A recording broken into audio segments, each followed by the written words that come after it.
ఏడుస్తున్నాడో కానీ ఏడవట్లేదురా. ఏంటి మీరనేది? ఊపిరి అందడం లేదు, బతకడం కష్టమేమో. అదేమిటి ఎలా అంటారు?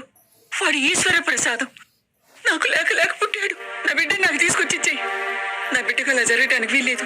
నా బిడ్డకు అలా జరగటానికి వీల్లేదు. నా ప్రాణం పోసైనా సరే వీడిని బతికించుకుంటాను. వీడిని బతికించుకుంటాను.